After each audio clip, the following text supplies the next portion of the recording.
ஹல்லேலூயா. ஒருவரும் சேரக்கூடாத ஒளியில் வாசம் செய்கின்ற பிதாவாகிய தேவனுக்கே மகிமை உண்டாவதாக. பிதாவின் வலது பாசத்தில் இருந்து நமக்காக பரிந்து பேசுகிற எஜமானர் யெஷுவா ஹாமஷியாவிற்கே மகிமை உண்டாவதாக. எஜமானர் யெஷுவா ஹாமஷியாவின் நாமத்தால எல்லாருக்கும் ஓய்வு நாள் வாழ்த்துக்கள். ஷபாத் ஷலோம்.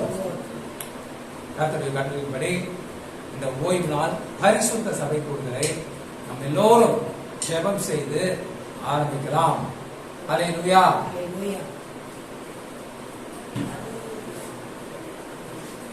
ஹல்லேலூயா. தேவனுக்கே மகிமை உண்டாவதாக. ஒருவருக்கு ஒருவர் வாழ்த்திக் கொள்ளலாம். ஷபாத் ஷலோம் கோலேஹான். ஷபாத் ஷலோம் கோலேஹான். ஷபாத் ஷலோம் கோலேஹான். கண்களை மூடி எங்கள் அன்பின் தகப்பனே, பரலோகத்தின் பிதாவாகிய தேவனே, ஒருவரும் சேரக்கூடாத ஒளியிலே வாசமாய் இருக்கிறவரே, கிருபை நிறைந்தவரே, அன்பு நிறைந்தவரே, எங்களுக்காக உம்முடைய ஒரே பேரான குமாரனை தந்தவரே, எங்கள் மீது அதிக அன்பை வைத்தவரே, உமக்கு நாங்கள் நன்றி செலுத்துகின்றோம். உடைய ராஜ்யம் வருவதாக உடைய சித்தம் பரலோகத்திலே செய்யப்படுகிறது போல இந்த பூமியிலேயும் செய்யப்படும்படியாக வாஞ்சையோடு உம்மை நோக்கி வேண்டிக் கொள்கின்றோம். எங்கள் பிதாவாகிய தேவனே, இதோ ஆசீர்வதிக்கப்பட்ட பரிசுத்தமாக்கப்பட்ட இந்த ஓய்வு நாளிலே சபையாக நாங்கள் ஒவ்வொருவரும் ஒரு மனதோடு கூடி வந்து இந்த நாளிலே உம்முடைய சமூகத்திலே எங்களை நாங்களே தகன பலிகளாக ஒப்புக் கொடுக்கின்றோம். எங்கள் ஆவி, ஆத்மா, சரீரம் அனைத்தையும் நீர் மாத்திரமே ஆட்கொண்டு ஆளுகை செய்து வழிநடத்தும்படியாக யெஷுவா ஹாமஷியாவின் நாமத்தினாலே ஜெபிக்கின்றோம். எங்கள் தவறுகளையும் தப்புதங்களையும் தயவாக கிருபையாக மன்னித்து உங்களுடைய தயவு இரக்கங்கள் கிருபைகள் எல்லாம் எங்கள் மீதும் எங்கள் குடும்பத்தில் தங்குபடி செய்வீராக. உங்களுடைய ராஜ்யத்திலே பிரவேசிக்கும்படியான வழியை ஏற்படுத்தி எங்களுக்கு ஆலோசனை தந்து பலத்தை தந்து உமக்கு சாட்சிகளாக இருக்கும்படியாக வழிநடத்தும்படியாக யெஷுவா ஹாமஷியாவின் நாமத்தினாலே ஜெபிக்கின்றோம். எங்கள் பிதாவின் வலது பாசத்திலே வீற்றிருக்கிற எங்கள் ராஜாவும் எங்கள் ரட்சகரும் எங்கள் ஆத்தும மணவாளரும் ஏதோ வரப்போகிறவராக இருக்கிற எங்கள் யெஷுவா ஹாமஷியாவே, நீங்கள் ராஜாதி ராஜனே, உடைய நாமம் பரிசுத்தப்படுவதாக. இதோ உங்களுடைய வருகை அதி சீக்கிரமா இருக்கிறது என்பதை நாங்கள் உணர்ந்து நாங்கள் உமக்கென்று சாட்சி உள்ளவர்களாக விழித்திருந்து எப்பொழுதும் ஆண்டவரே உடைய வார்த்தைக்கு கீழ்ப்படிந்தவர்களாக இருக்க எங்களுக்கு ஞானத்தை தந்து உதவி செய்வீராக. எங்கள் பிதாவாகிய தேவனே, உம்முடைய குமாரனுடைய வருகையிலே நாங்கள் எடுத்துக்கொள்ளப்பட எங்களை தகுதிப்படுத்தி வழிநடத்துவீராக. எல்லா துதிகன மகிமை யாவற்றும் உமக்கு மாத்திரமே செலுத்தி மீட்பெரும் ரட்சகருமாக யெஷுவா ஹாமஷியா நாமத்தினாலே இந்த ஓய்வு நாள் சபை கூடுதலை ஆரம்பிக்கிறோம். இதில் ஏறெடுக்கக்கூடிய துதியை நீர் சுகந்த வாசனையாக ஏற்றுக்கொண்டு அங்கீகரிப்பீராக. ஆமென். ஹல்லேலூயா. தேவனுக்கே மகிமை உண்டாவதாக. ஓய்வு நாள் வசனம் வாசிக்கலாம். சங்கீதம் 119 அதிகாரம், சங்கீதம் 119 அதிகாரம் 45 வசனம். சங்கீதம் 119 45 வசனம் வாசிக்கலாம். நான் உம்முடைய கட்டளைகளை ஆராய்கிறபடியால் விசாலத்திலே நடப்பேன். ஆமென். ஹல்லேலூயா. அத்தனை உண்மையுள்ள வசனங்கள். ஆமென். அவருடைய கட்டளைகளை நாம் ஆராய்ந்து பார்ப்போமே ஆனால் நம்முடைய வழிகள் எல்லாம் விசாலத்திலே இருக்கும். ஆமென். ஹல்லேலூயா. நம்மை விசாலத்திலே கொண்டு போய் நிறுத்துகிற தேவன் நம்முடைய தேவனாக இருக்கிறார். ஹல்லேலூயா. அவரே எப்பொழுதும் நமக்கு கிருபை தருகிறவராக இருக்கிறார். அதுவேதான் சங்கீதம் 5 அதிகாரம் 7 வசனத்திலே தாவீது ராஜா இப்படியாக சொல்லுகிறார். நானும் உமது மிகுந்த கிருபையினாலே உமது ஆலயத்திற்குள் பிரவேசித்து உமது பரிசுத்த சந்நிதிக்கு நேரே பயபக்தியுடன் பணிந்து கொள்வேன். ஹல்லேலூயா. அவருடைய கிருபைக்கு கிருபையினாலே நாம் தேவனுடைய ஆலயமாக இருக்கிறோம். அவருடைய தேவனுடைய பரிசுத்த ஆவி நமக்குள்ளாக வாசமாய் இருந்து நாம் தேவ ஆலயமாக இருக்கிறோம். ஆகவே நாம் பரிசுத்தத்தோடும் பயபக்தியோடும் தேவனுடைய ஆராதிப்பது மிக அவசியம் உள்ளதாக இருக்கிறது. ஏனென்றால் அவர் நாம் எதிர்பார்க்காத கிருபையை நமக்கு தந்திருக்கின்றார். ஆகவேதான் எனக்கா இத்தனை கிருபை என்று இந்த வேலையை என்ன பண்ண போறோம்? துதிக்க போகின்றோம். ஹல்லேலூயா, ஹல்லேலூயா. ஒவ்வொருவரும் இந்த வேலையில கண்களை மூடி, எங்கள் அன்பின் தகப்பனே, எங்கள் மீது அளவில்லாத கிருபையை தந்தவரே, எங்களுக்கா இந்த கிருபை என்று சொல்லத்தக்கதாக பாவமான வாழ்க்கையில சகதியிலும் சேற்றம் இருந்த எங்களை உங்களுடைய கிருபை கண்டதே. உமக்கே நாங்கள் மகிமை செலுத்துகின்றோம். உமக்கே நாங்கள் துதியை எழுதுகின்றோம். ஹல்லேலூயா.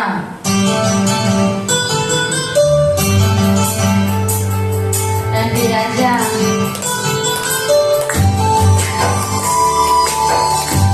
உங்களுடைய பரிபூரணத்தினால் நாங்கள் எல்லோரும் கிருபையிலே கிருபை பெற்றிருக்கிறோம் ஆண்டவரே. ஹல்லேலூயா. கிருபைக்கு நன்றி ராஜா.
நம்முடைய நாள் உண்டானதல்ல, தேவனுடைய ஈவாக இருக்கிறது. ஆண்டவரே, இந்த ஈவுக்கு நன்றி செலுத்துகிறோம் ஆண்டவரே.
அகிலும் நான் இருக்கிறது தேவ கிருபையினாலே இருக்கிறேன். அவர் எனக்கு அருளின கிருபை விருதாவாய் இருக்கவில்லை. அவர் எல்லோரிலும் நான் அல்ல, என்னுடைய இருக்கிற தேவ கிருபையே அப்படி செய்தது. ஹல்லேலூயா.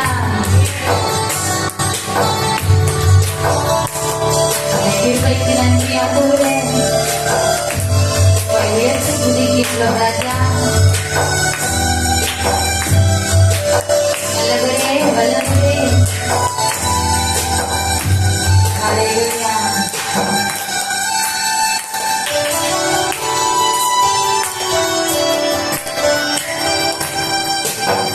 தோல்வி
ஹல்லேலூயா. எப்பொழுதும் அவர் கிருபை நமக்கு போதும். ஹல்லேலூயா. நம்முடைய பலவீனத்தில் அவர் கிருபை எப்பொழுதும் பரிபூரணமாக விளங்கும். ஹல்லேலூயா, ஹல்லேலூயா. இந்த நாட்கள், இந்த COVID-19 இந்த கொள்ளை நோய் இந்த நாட்கள்ல பலவீனங்கள், வியாதிகள், நோய்கள் இப்படி நாம் தாக்கி கொண்டே இருக்கிறது. ஹல்லேலூயா. தேவனுடைய வார்த்தை யாத்திராகமம் 15:26 இப்படியாக சொல்லுகிறது, நீயும் தேவனாகிய கர்த்தரின் சத்தத்தை கவனமாய் கேட்டு அவர் பார்வைக்கு செம்மையானவர்களை செய்து அவர் கட்டளைகளுக்கு செவி கொடுத்து அவருடைய நியமங்கள் யாவையும் கை கொண்டால் நான் எகிப்தியருக்கு வரப்பண்ணின வியாதிகளில் ஒன்றையும் உனக்கு வரப்பண்ணேன். நானே உன் பரிகாரியாகிய கர்த்தர் என்றார். ஹல்லேலூயா. ஆகவேதான் சங்கீதத்திலே தாவீது ராஜா 91:10 எப்படியா சொல்லுகிறார், ஆகையால் பொல்லாப்பு எனக்கு நேரிடாது, வாதை உன் கூடாரத்தை அணுகாது. எப்படி? நாம் தேவனுடைய பார்வைக்கு செம்மையானதை செய்து அவருடைய கட்டளைகளுக்கு செவி கொடுத்து அவருடைய நியமங்கள் யாவையும் கை கொண்டு இருப்போமே ஆனால் எகிப்தியருக்கு வரப்பண்ணின வியாதியை நம் இடத்திலே காண விடார். ஹல்லேலூயா. எல்லா வியாதிகள் இருந்தாலும், சுகவீனங்கள் இருந்தாலும், எல்லாவற்றையும் பலவீனங்கள் இருந்தாலும் எல்லாவற்றையும் அவர் மாறி போக செய்வார். ஆகவேதான் அந்த வேளையில சுகம் பலன் எனக்குள்ளே பாய்ந்து செல்லுதே, வல்லமை நதியாய் பரவி பாயுதே என்று விசுவாசத்தோடு இந்த வேளையில நாம் தேவனுடைய தழும்புகளினால், நாம் யெஷுவா ஹமஷியாவினுடைய தழும்புகளினால் இன்று குணமாகிறோம் என்று வார்த்தை சொல்லுகிறது. விசுவாசத்தோடு இந்த துதியை ஏறெடுக்கும் பொழுது நம்மிடத்துல பலவீனங்கள் காணப்படாது. நம்மிடத்துல இருக்கக்கூடியதான வியாதி எதுவாக இருந்தாலும் நம்மை விட்டு நீங்க செய்து நம்மை சுத்தமாக அவர் புடமிட்டு நம்மை சுகமாக்குகிற தேவனாக அவர் இருக்கிறார். ஹல்லேலூயா, ஹல்லேலூயா. சுகம் பலன் எனக்குள்ளே பாய்ந்து செல்லுதே, வல்லமை நதியாய் பரவி பாயுதே. சுகம் பலன் எனக்குள்ளே பாய்ந்து செல்லுதே, வல்லமை நதியாய் பரவி பாயுதே. இரத்த குழாய்கள் கண்கள் செவிவாய் தவணி எங்கும் பாய்கின்றதே. இரத்த குழாய்கள் கண்கள் செவிவாய் தவணி எங்கும் பாய்கின்றதே. உம்மந்தமையா சுகமானே, உம்மாந்தமையா சுகமானே, உங்கள் புகழா சுகமானே, உம்மையுவினா சுகமானே. யெஷுவா ரட்சகரே, சுகம் தரும் என் தெய்வமே. யெஷுவா ரட்சகரே, சுகம் தரும் என் தெய்வமே.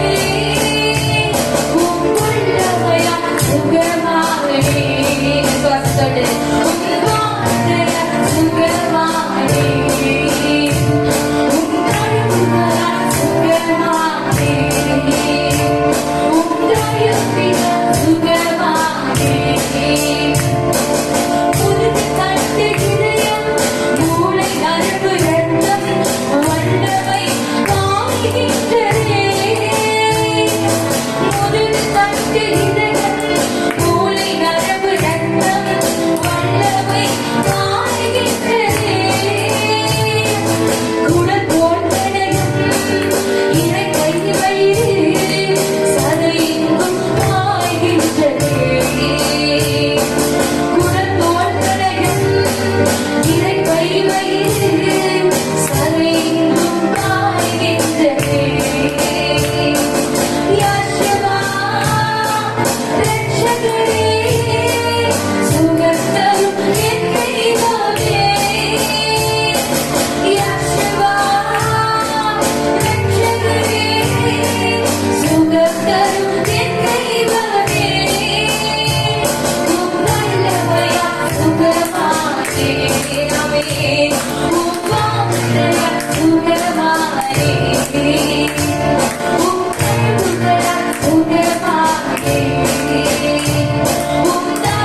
நீர் மாத்திரமே சுகப்படுத்த முடியும்.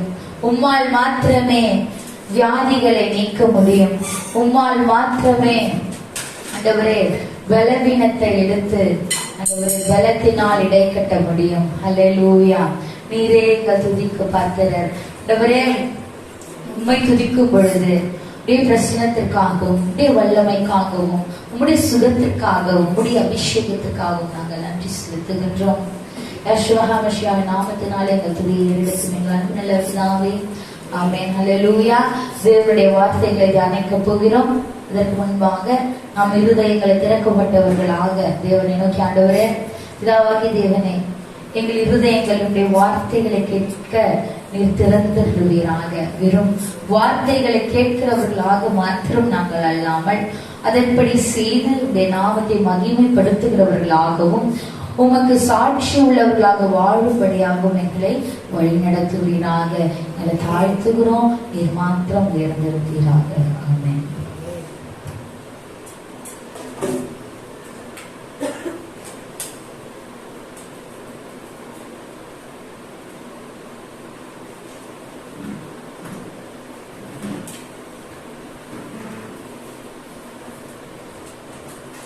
ஹல்லேலூயா.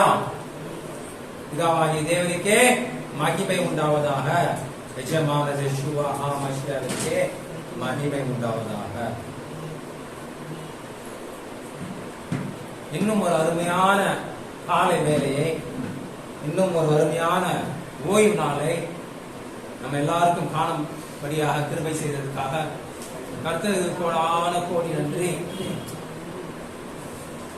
இந்த அருமையான காலை வேளையில, இந்த அருமையான ஓய்வு நாளில் சகோதரிகள் வாலிப பிள்ளைகள் எல்லாரையும் காண்பதற்கு மிகவும் மகிழ்ச்சியாக இருக்கிறது.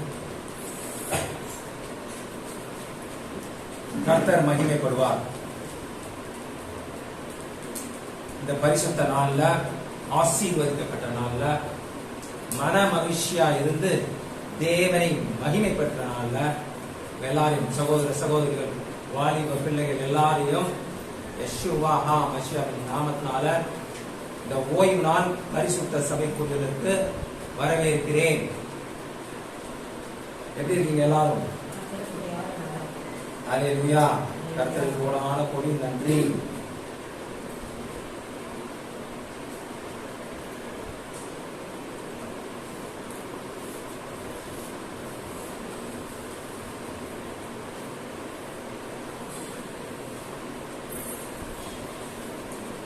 இரண்டாயிரம் வருடங்களாக பிரிக்கப்பட்ட உண்மை சபை எது?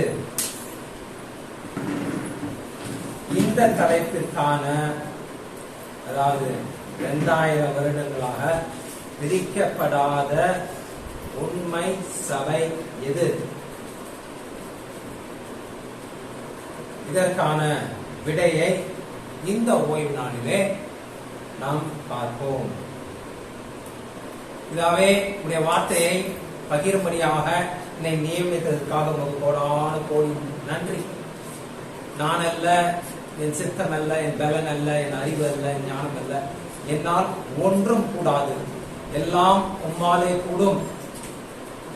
என்னை தரை மட்டுமாக தாழ்த்தி உடைய பாதத்திலே என்னை சமர்ப்பிக்கிறேன். நீரே, நீர் மாத்திரமே என்னை ஆட்கொண்டு ஆளுகை செய்வீராக. என்னை ஒரு கருவியாக பயன்படுத்துவீராக, எடுத்து பயன்படுத்துவீராக. என்னுடைய பலவீனங்கள் உம்முடைய பலத்தினால் பரிபூர்ணமாகட்டும். உடைய வார்த்தையை கேட்கிறவர்கள் இருதயத்திலும் மனதிலும் நன்றாக பதிந்து அவைகள் 30 மடங்காகும், 60 மடங்காகும், 100 மடங்காகும் கிரியை செய்யும்படியாக எஜமான யெகோவா மஷியாவின் நாமத்தினால வேண்டிக் கொள்கிறேன் என் அன்புள்ள நல்ல பிதாவே. ஆமென். ஹல்லேலூயா. 2000 வருடங்களாக பிரிக்கப்படாத உண்மை சபை எது?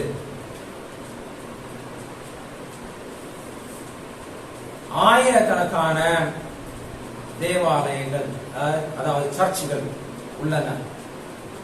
இல்லையா? அவை அனைத்தும் கிறிஸ்துவின் போதனைகளை பின்பற்றுவதாக கூறுகின்றன. எல்லா சபையும் கிறிஸ்துவின் போதனைகளை பின்பற்றுவதாக சொல்கின்றன. அப்படி இருந்தும் வெவ்வேறு போதனைகளாலும் வெவ்வேறு சம்பிரதாயங்களாலும் வெவ்வேறு சடங்குகளாலும் வெவ்வேறு நம்பிக்கையாலும் வெவ்வேறு மரபுகளாலும் விதிக்கப்பட்டுள்ளன. உதாரணமாக கத்தோலிக்க சபையில் போதகர்களை ஃபாதர் என்று அழைப்பார்கள். ஆனால் இயேசு கிறிஸ்து மத்தேயு 23:9 என்ன சொல்கிறார்?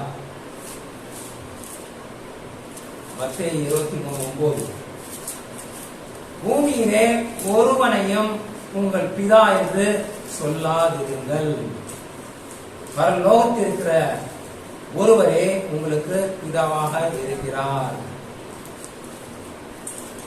கத்தோலிக்க சபையில் பாவ மன்னிப்பு ஃபாதரே தந்துருவார். ஆனால் 1 யோவான் 2:1-2 வசனங்கள் என்ன சொல்கிறது? என் பிள்ளைகளே, நீங்கள் பாவம் செய்யாதபடிக்கு இவைகளை உங்களுக்கு எழுதுகிறேன். ஒருவன் பாவம் செய்வானால் நீதிபரராயிருக்கிற இயேசு கிறிஸ்து நமக்காக பிதாவினிடத்தில் பரிந்து பேசுகிறவராய் இருக்கிறார். நம்முடைய பாவங்களை நிவர்த்தி செய்கிற கிருபாதாரபதி அவரே, இயேசு கிறிஸ்துவே. நம்முடைய பாவங்களை மாத்திரமல்ல, சர்வலோகத்தின் பாவங்களையும் நிவர்த்தி செய்கிற பலியாய் இருக்கிறார். மனுஷர் மனுஷரா கத்தோலிக்க போதகர் ஃபாதர் சொல்றவங்களோ மன்னிப்பு கொடுக்க முடியாது. கத்தோலிக்க சபை குழந்தைகளுக்கு செழிப்பு ஞானஸ்தானம் கொடுக்கும். குழந்தை பிறந்து ஒரு 40 நாள் இருக்கும்போது ஞானஸ்தானம் கொடுப்பாங்க, செழிப்பு ஞானஸ்தானம் கொடுப்பாங்க. அந்த குழந்தைக்கு பாவம் என்னன்னு தெரியாது, மனம் திரும்புதல் என்னன்னு தெரியாது. தெரியுமா குழந்தைக்கு? எதுக்கு ஞானஸ்தானம் எடுக்கணும்? பாவ அறிக்கையிட்டு இயேசு கிறிஸ்துவை விசுவாசித்து பாவ அறிக்கையிட்டு மனம் திரும்பணும். அதுக்கப்புறம் ஞானஸ்தானம் இல்லையா? குழந்தைக்கு என்ன தெரியும்? ஆனால் மத்தேயு 3:13-16 என்ன சொல்கிறது? அப்பொழுது யோவானால் ஞானஸ்நானம் பெறுவதற்கு இயேசு கலிலேயாவை விட்டு யோர்தானுக்கு அருகே அவனிடத்தில் வந்தார். இயேசு ஞானஸ்நானம் பெற்று ஜலத்திலிருந்து கரை ஏறிய உடனே இதோ வானம் அவருக்கு திறக்கப்பட்டது. தேவ ஆவி புறாவை போல் இறங்கி தம்மேல் வருகிறதை கண்டார். இயேசு கிறிஸ்துவே 30 வருஷம் இருக்கும்போது தான் ஞானஸ்தானமே எடுத்தார் இல்லையா? அப்புறம் இயேசு ஞானஸ்தானம் பெற்று ஜலத்தில் இருந்து கரையேறின உடனே, ஜலத்திலிருந்து கரையேறினோன்னா யோர்தான் நதி, அததான் ஞானஸ்தானம் பெற்றார் யோவானால. அந்த நதியில போகும்போது தண்ணி தெரிக்கிற மாதிரியா இருக்கும். ஜலத்துல அவர் மூழ்கி திருப்பியும் எழுந்தார். அதான் சரியான உண்மையான ஞானஸ்தானம். ரோமர் 6:4 அவருடைய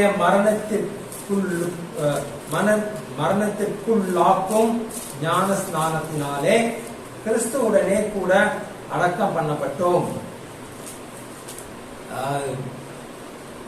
முழுக்க ஞானஸ்நானம்.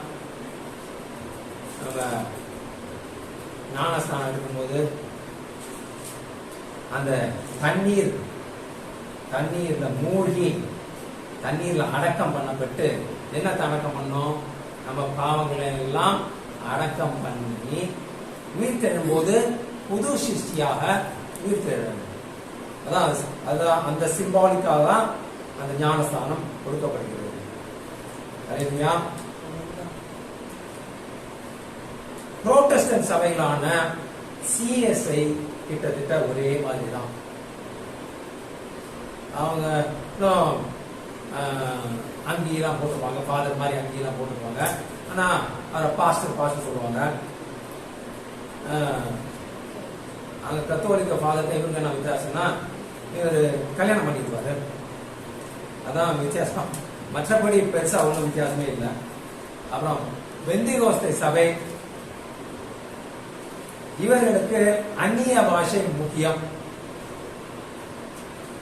தங்க ஆபரணங்கள் அணிய மாட்டார்கள், வெள்ளை ஆடைகளை உடுத்துவார்கள். பரிசுத்தமானவர்கள் என்று காமிப்பதற்காக வெள்ளை ஆடைகளை உடுத்துவார்கள். அப்புறம் ரீஃபைன்டு பென்டிகாஸ்ட் சபை, பென்டிகாஸ்ட்ல இருந்து ரீஃபைன்ட் ஆன வந்தவங்க, அவங்க இந்த அசம்பிளி ஆஃப் காட் ஏஜி சபை. இவர்கள் தங்களை ஆவிக்குரிய சபை என்று சொல்லிக் கொள்வார்கள். அங்க ஆவிக்குரிய சபை தாங்க. அந்நிய பாஷைக்கு முக்கியத்துவம் கொடுப்பார்கள். பாஸ்டர் போதனை செய்திருக்கும் போது திடீர்னு எல்லாரும் இப்ப ஆவியில நிறங்கிய அந்நிய பாஷை பேசுங்க அப்படின்னா எல்லாரும் பேச ஆரம்பிச்சிருப்பாங்க. அந்நிய பாஷையும் அவங்களுக்கு முக்கியம் கொடுப்பாங்க. இவர்கள் கலர்ஃபுல்லான ஆடைகள், தங்கம் எல்லாம் அணிவார்கள். இன்னும் சொல்ல போனா போட்டி போட்டுட்டு தங்கெல்லாம் போட்டுப்பாங்க. இப்படியாக வெவ்வேறு போதனைகளாலும் வெவ்வேறு சம்பிரதாயங்களாலும் வெவ்வேறு சடங்குகளாலும் வெவ்வேறு நம்பிக்கையாலும் வெவ்வேறு மரபுகளாலும் பிரிக்கப்பட்டிருக்கிறார்கள் இல்லையா? கத்தோலிக்க சபை அங்க என்ன செய்யறான்னு பார்த்தோம். பெந்தேகோஸ்தே சபை ஒருத்தர் ஒரு மாதிரி தானே இருக்காங்க, எல்லாம் ஒரே வழியா பின்பற்றாங்க. அவங்க என்ன சொல்றாங்க? கர்த்தரின் இயேசு கிறிஸ்துவின் போதனைகளை பின்பற்றவர்களாக இருக்கிறோம் என்று. ஆனால் கத்தோலிக்க சபையானாலும் மற்ற எல்லா பிரிவினை சபைகளானாலும் இவர்கள் எல்லோரும் ஒரு விஷயத்தில், அதாவது ஞாயிறு ஆராதனை, நியூ இயர், லெந்து நாட்கள், புனித வெள்ளி, குட் ஃப்ரைடே, ஈஸ்டர், கிறிஸ்துமஸ் கடைபிடிப்பதில் ஒற்றுமையாக இருக்கிறார்கள். அதாவது வேதத்தில் இல்லாததை விழுந்து விழுந்து கடைபிடிப்பதில் இவர்கள் வல்லுநராக இருக்கிறார்கள். வேதத்தின் போதனைகளை கடைபிடிப்பதில் இவர்கள் எல்லோரும் சரியாக இருக்க முடியுமா? இயேசு கிறிஸ்து பல பிரிவினை சபைகளை உருவாக்க இந்த உலகிற்கு வந்தாரா? வேதம் என்ன சொல்கிறது? மத்தேயு 16:18 இயேசு கிறிஸ்து இப்படியாக சொல்கிறார்.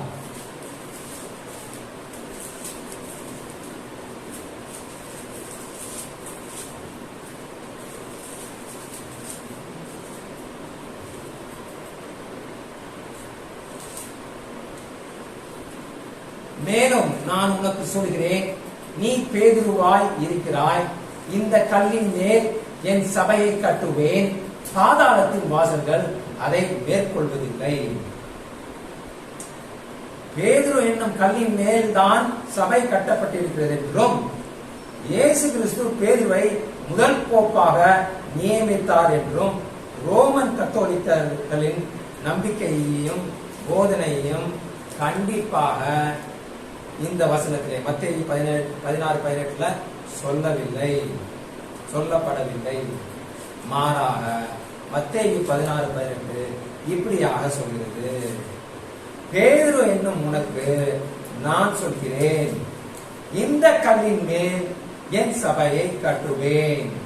பாதாளத்தின் வாசல்கள் அதை மேற்கொள்வதில்லை. எந்த கல்லின் மேல்?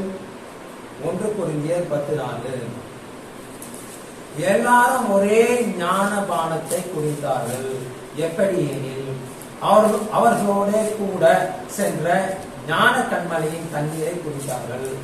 அந்த கண்மலை கிறிஸ்துவே. எபேசியர் 2:20. அப்போஸ்தலர் தீர்க்கதரிசியினர் என்பவர்களுடைய அஸ்திபாரத்தின் மேல் கட்டப்பட்டவர்களுமாய் இருக்கிறீர்கள். அதற்கு இயேசு கிறிஸ்து தாமே மூலைக்கல்லாய் இருக்கிறார். எந்த கல்லின் மேல்? மூலைக்கல் யாரா இருக்கிறார்? இயேசு கிறிஸ்துவா இருக்கிறார். பேதுருவோட கல்லின் மேல கிடையாது. அது தவறாக புரிந்திருக்கிறது. முதலாவது பேதுருக்கு சொல்றாரு, நீ பேதுருவா இருக்கிற, உனக்கு நான் சொல்றேன் அப்படின்னு சொல்றாரு. ஆனா கர்த்தர் எப்படி புரிஞ்சு வச்சிருக்காங்க? பேதுரு என்னும் கல்லின் மேல் சபை கட்டப்பட்டு இருக்கிறது என்றும் இயேசு கிறிஸ்து பேதுருவை முதல் போப்பாக நியமித்தார் என்று இந்த வசனம் அப்படியா சொல்லுது. பேதுருவை முதல் போப்பா ஆக்கிறேன் அப்படியா சொல்லி இருக்குது. எல்லாம் யூகத்தினால அவங்க சௌரியத்துக்கு நடக்கிறாங்க. கேட்டா நாங்க எல்லோரும் கிறிஸ்துவினுடைய போதனைகளை பின்பற்றவர்களாக இருக்கிறோம் என்று சொல்றாங்க. இயேசு கிறிஸ்து தம்முடைய சபையை கட்டுவேன் என்றார். ஒரு சபை, ஒரே சபை, அதாவது இயேசு கிறிஸ்துவின் சபை. பல பிரிவினை சபைகளையோ கத்தோலிக்க சபைகளையோ அல்ல. பாதாளத்தின் வாசல்கள் அதை மேற்கொள்வதில் இல்லை என்றால் இயேசு கிறிஸ்துவின் ஒரே சபையை யாராலும் அழிக்க முடியாது என்று இயேசு கிறிஸ்து சொல்கிறார். தேவனுடைய சபை இயேசு கிறிஸ்துவின் சரீரத்தை போலவே இருக்கிறது என்று புதிய ஏற்பாடு சொல்கிறது. இது குறிப்பிடத்தக்க புரிதலை அறிமுகப்படுத்துகிறது. 1 கொரிந்தியர் 12:12 14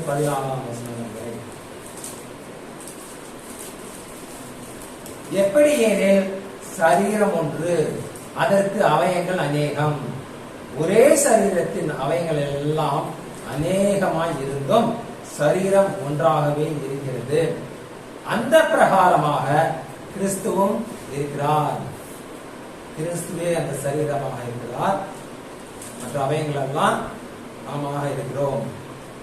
நாம் யூதராயினும் கிரேக்கராயினும் அடிமைகளாயினும் சுயாதீனாயினும் எல்லோரும் ஒரே ஆவியினாலே ஒரே சரீரத்துக்குள்ளாக ஞான ஸ்நானம் பண்ணப்பட்டு எல்லாரும் ஒரே ஆவிக்குள்ளாகவே தாகம் தீர்க்கப்பட்டோம். சரீரமும் ஒரே அவயமாய் இராமல் அநேக அவயங்களை உடையதாய் இருக்கிறது. இல்லையா? கண்ணு, காது, மூக்கு, கை, கால், அநேக அவயங்கள். ஒரு சரீரம். சரீரம் இயேசு கிறிஸ்து. அவயங்கள் எல்லாம் அவரை பின்பற்றுவது.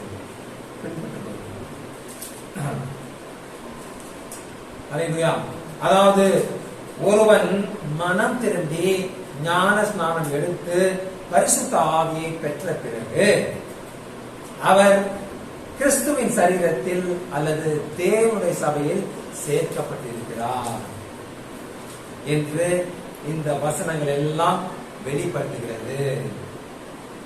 வருத்தப்படத்தக்கதாக கிறிஸ்துவ உலகம் இப்படியாக போதிக்கிறது. கிறிஸ்துவின் சரீரம் அல்லது தேவனுடைய சபை என்பது பல பிரிவினைகளால் ஆனது என்றும் எந்த பிரிவினையை சார்ந்தவர்களாக இருந்தாலும் அவர்கள் எல்லோரும் பரிசுத்த ஆவியால் இணைக்கப்பட்டிருக்கிறார்கள் என்றும் போதிக்கிறது. அப்படியா? கத்தோலிக்க சபையும் ஏஜி சபையும் பரிசுத்த ஆவியால் இணைக்கப்பட்டிருக்காங்களா? கத்தோலிக்க சபை சொல்றது, இங்க இருக்கிற என்னுடைய ஆத்துமாக்கள்லாம் ஏஜி சபை திரும்பி போயிடுச்சு. ஏசி சபையினர் வந்து அவங்க வந்து மாதாவை ஆவிய பரிசுத்த ஆவியால இணைக்கப்பட்டிருக்காங்க. இந்த தவறான போதனையானது கிறிஸ்துவும் அவருடைய சரீரமும் பல பிரிவினைகளால் பிரிக்கப்பட்டிருக்கிறது என்று போதிக்கிறது. எப்படி இது தவறான போதனை என்று பார்ப்போம். மனித உடலில் இருந்து எடுக்கப்பட்ட எந்த பாகமும், அதாவது கண்ணு, காது, கை, காலு எதுவானாலும் செயலற்று போகும் இல்லையா? மனித உடம்புல இருந்து கண்ணை தனியா மூக்க தனியா எடுத்து அதெல்லாம் செயல்படுமா? செயலற்று போகும். துண்டிக்கப்பட்ட எந்த உடல் பாகமும் ரத்தம் இல்லாமலும் திசுக்கள் இல்லாமலும் ரொம்ப நேரம் செயல்படாது.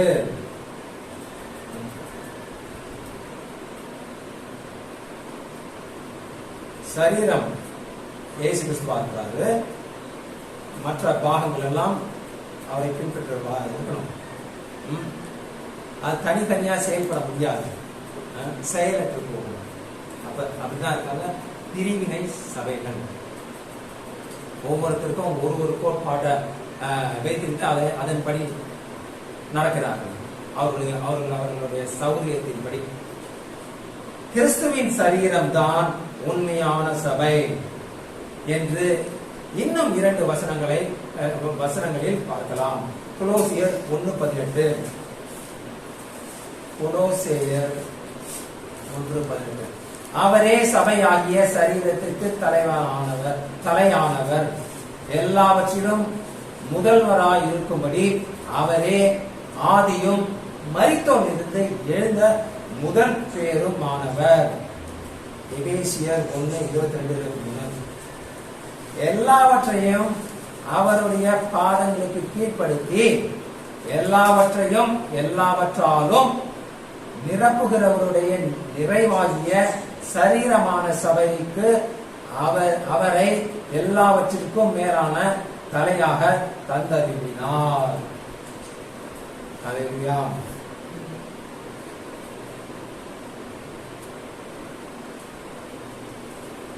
அப்போஸ்தலர் பவுல் எபேசியர் 4:3-6 வரை இப்படியாக உணர்த்துகிறார். எபேசியர் 4:3-6.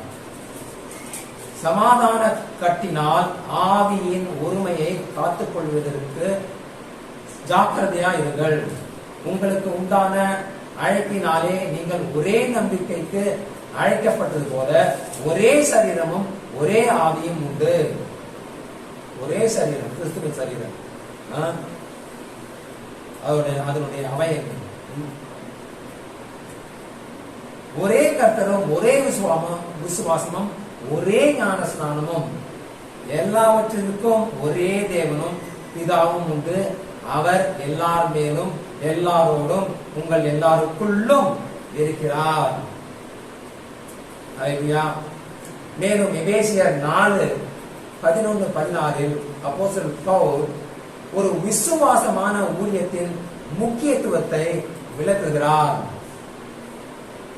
எபேசியர் 4:11-16.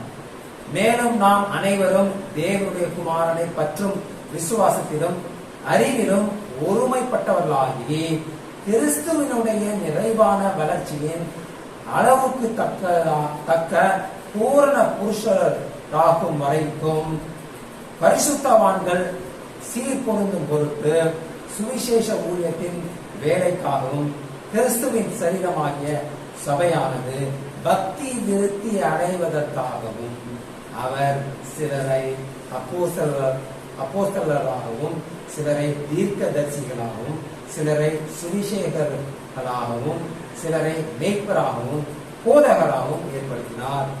நான் இனி குழந்தைகளாயிராமல் மனுஷருடைய சூதும் வஞ்சிக்கிறதுக்கு ஏதுவான தந்திரமுள்ள போதகமாய் பலவித காற்றினாலே அலைகளை போல் அடிபட்டு அலைகிறவர்களாயிராமல். பல பிரிவினை சர்ச்சைகள், தந்திரமான போதகங்கள், கிறிஸ்துவ ஏற்றுவாங்க, கூரையை பிடிச்சிட்டு கொடுப்பாரு. 200 ரூபா போடுங்க இன்னைக்கு, நாளைக்கு 2000 உங்க பர்ஸ்ல இருக்கும். அன்புடன் சத்தியத்தை கை கொண்டு தலையாகிய கிறிஸ்துவுக்குள் எல்லாவற்றிலேயும் நாம் வளருகிறவர்களாய் இருக்கும்படியாக அப்படி செய்தார். அவராலே சரீரம் முழுவதும் அதற்கு உதவியாய் இருக்கிற சகல கணுக்களினாலும் இசைவாய் கட்டி இணைக்கப்பட்டு ஒவ்வொரு அவயமும் தன் தன் அளவுக்கு தக்கதாய் கிரியை செய்கிறபடியே அது அன்பினாலே தனக்கு பக்தி விருத்தி உண்டாயிருக்கிறது ஏதுவாக சரீர வளர்ச்சியை உண்டாக்குகிறது. இயேசு கிறிஸ்துவே சரீரமாக இருக்கிறார். கண் ஒருத்தர் கண்ணா இருக்காங்க, அவங்க கிரிய செய்யறாங்க. ஒருத்தர் மூக்கா இருக்காங்க, அவங்க அதன் படி கிரியை செய்யறாங்க. அல்லேலூயா. இந்த வசனங்கள் யாவும் கோட்பாட்டு உண்மை, டாக்ட்ரினல் ட்ரூத் மற்றும் அன்பு இரண்டிலும் ஒன்றுபட்டதாக விவரிக்கிறது இல்லையா? ஒரே டாக்ட்ரினல் ட்ரூத், ஒரே உண்மையான கோட்பாடு, ஒரே அன்பு, பல கோட்பாடு அல்ல. முழுமையான கோட்பாட்டு உடன்பாட்டில் ஒன்றாக நடக்க வேண்டும் என்பதை காட்டுகிறது. சரி, கிறிஸ்துவின் உண்மையான ஒரே சபை எப்படிப்பட்டதாக இருக்கிறது? தேவனுடைய ராஜ்யத்தை தேடுவதன் முக்கியத்தை பற்றி இயேசு தனது சீஷர்களிடம் பேசுகையில் இப்படியாக லூக்கா 12:32 சொல்கிறார். லூக்கா 12:32, பயப்படாதே சிறுமந்தையே, உங்களுக்கு ராஜ்யத்தை கொடுக்க உங்கள் பிதா பிரியமாயிருக்கிறார்.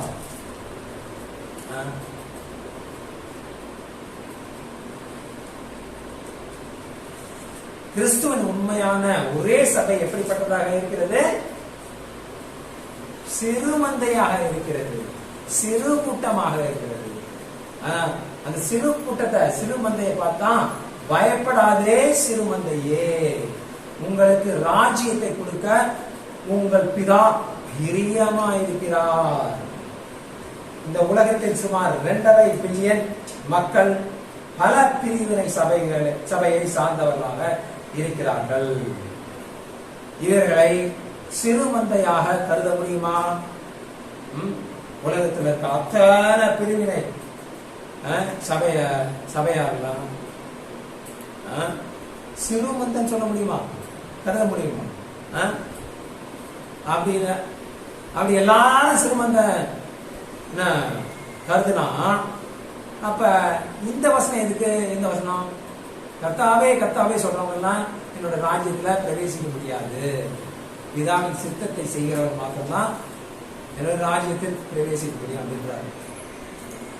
எல்லாருமே சிறுமந்தைன்னா, கிறிஸ்தவங்க அத்தனை பேரும் சிறுமந்தைன்னா, அப்ப இந்த வசனத்துக்கு என்ன அர்த்தம்?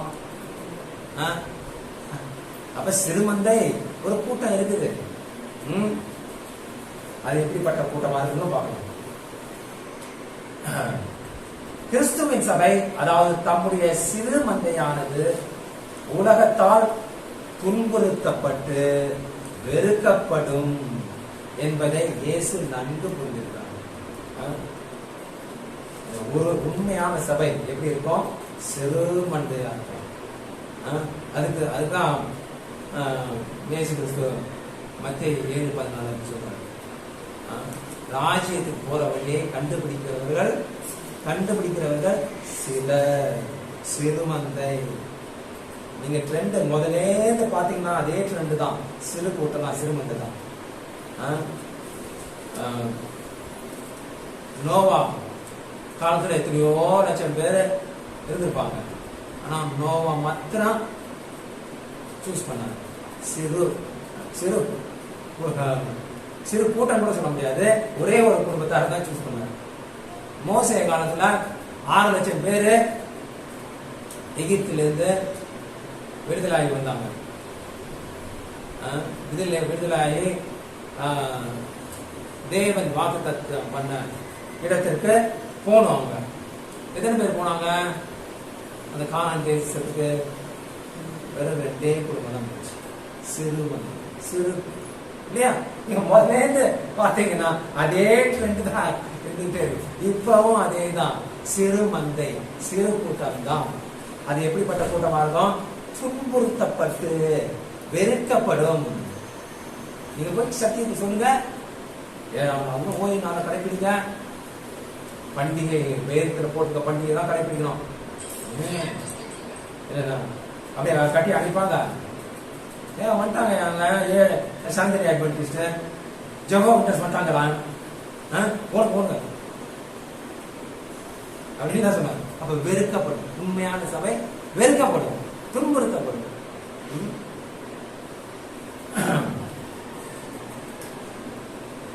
ஆகையால் தான் தாம் சிலுவையில் அறையப்படுவதற்கு சற்று முன்பு யோவான் 15:20 இயேசு கிறிஸ்து இப்படியாக சொல்கிறார், எச்சரிக்கிறார். யோவான் 15:20 ஊழியக்காரன் தன் எஜமானிடம் பெரியவன் அல்லவென்று நான் உங்களுக்கு சொன்ன வார்த்தையை நினைத்துக் கொள்ளுங்கள். அவர்கள் என்னை துன்பப்படுத்தினதுண்டானால் உங்களையும் துன்பப்படுத்துவார்கள். யோவான் 15:19 இயேசு கிறிஸ்து தம்முடைய சீஷருக்கு இப்படியாக ஞாபகப்படுத்துகிறார். நீங்கள் உலகத்தாராய் இருந்தால் உலகம் தன்னுடையதை சிநேகித்திருக்கும். நீங்கள் உலகத்தாராய் இராதபடியினாலும் நான் உங்களை உலகத்திலிருந்து தெரிந்து கொண்டபடியினாலும் உலகம் உங்களை பகைக்கிறது. சிறு கூட்டம் தான் தெரிந்து கொண்டிருக்கிறாரு. உண்மையான தேவனோட வார்த்தை கடைபிடிக்கிறவர் தான் தெரிந்து கொண்டிருக்கிறாரு. அப்படிப்பட்ட சபையை பகைக்கும், பயப்பார்கள். நான் உங்களை உலகத்திலிருந்து தெரிந்து கொண்டபடியினால் உலகம் உங்களை பகைக்கும். உலகத்துல பல பிரிவினை சபைகள், அந்த பிரிவினை சபையிலிருந்து கர்த்தர் சத்தியத்தின்படி நடக்கிறவங்களை பிரித்தெடுக்கிறார். அவங்கள உலகம் பாய்க்கிறது. வசனங்கள்லாம் மிக தெளிவாக இருக்கியா, கஷ்டமானது புரியுது. ஒரு இரவு முழுவதும் கொடூரமாக சித்திரவதை செய்யப்பட்டு இயேசு கிறிஸ்து பயங்கரமாக சிலுவையில் அறையப்பட்டார். ஆகையால் உண்மையான கிறிஸ்துவின் சபையும் துன்புறுத்தப்படும் மற்றும் வெறுக்கப்படும். இயேசு கிறிஸ்து அவர் என்ன பாவம் செய்தார்? அவர் பரிசுத்தர். யூதருக்கு ராஜான்னு சொன்னார், அவர்தான் உண்மையை சொன்னார். அதனால அவரை துன்புறுத்தணும். நம்மளும் அதே மாதிரி சத்தியத்தை படி சொன்னா நம்மளே துன்புறுத்துவாங்க. ஏனென்றால் கிறிஸ்துவின் சபையில் உள்ளவர்கள் இந்த உலகத்தை சார்ந்தவர்கள் அல்ல.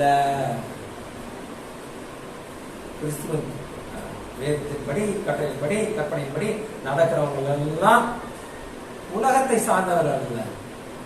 உலகத்துல இருக்கிற பல பிரிவினை சபைகள் மாறி அல்ல. ஒரு விஷயத்திலும் அவங்க ஒன்றுபட்டவர்கள். இதான் ஒரு விஷயம் சொல்ல முடியுமா? உலகம் இதை உணர்ந்து அதற்காக அவர்களை வெறுக்கிறது. சத்தியத்தை கடைபிடிச்சா மற்ற சபை, பிரிவினை சபை எல்லாம் இருப்பாங்க. யோவான் 17:14 நான் உம்முடைய வார்த்தையை அவர்களுக்கு கொடுத்தேன். நான் உலகத்தான்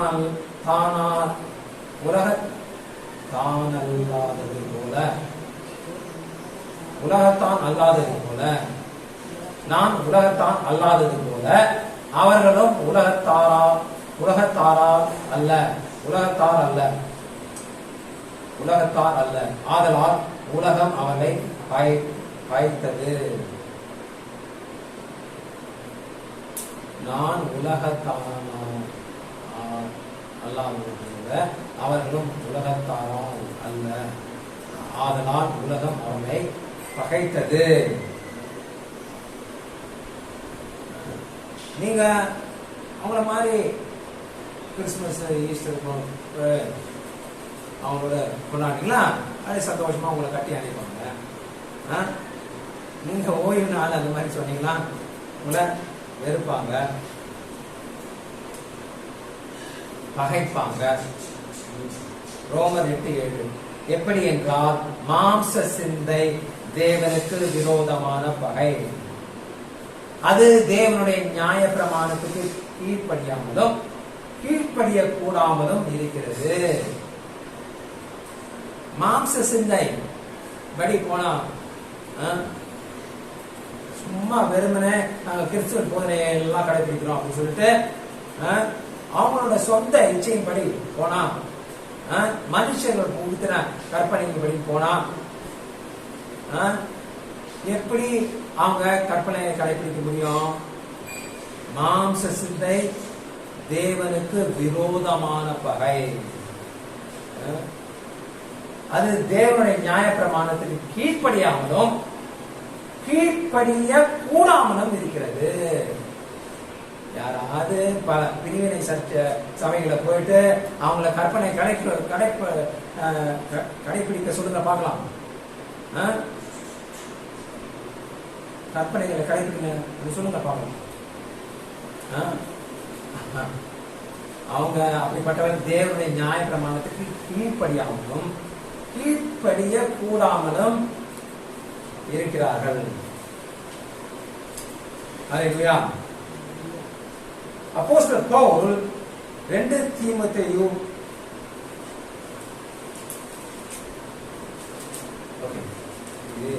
இயேசு கிறிஸ்து யோவான் 16:33 சொன்ன அதே கருத்தை அப்போஸ்தலர் பவுல் 2 தீமோத்தேயு 3:12 இப்படியாக உறுதிப்படுத்துகிறார். இயேசு கிறிஸ்து யோவான் 16:32 என்ன சொன்னாரு, 33 என்ன சொன்னாரு? என்னிடத்தில் உங்களுக்கு சமாதானம் உண்டாயிருக்கும் பொருட்டு இவைகளை உங்களுக்கு சொன்னேன், உலகத்தில் உங்களுக்கு உபத்திரவம் உண்டு, ஆனாலும் திடன் கொள்ளுங்கள், நான் உலகத்தை ஜெயித்தேன் என்றார். அப்போஸ்தலர் பவுல் அதேதான் சொல்றாரு 2 தீமோத்தேயு 3:12.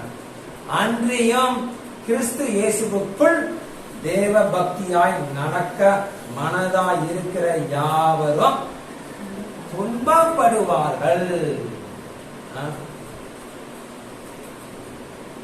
இயேசு கிறிஸ்து தேவ பக்தியா நடந்தவங்க எல்லாரும் துன்பப்பட்டாங்க.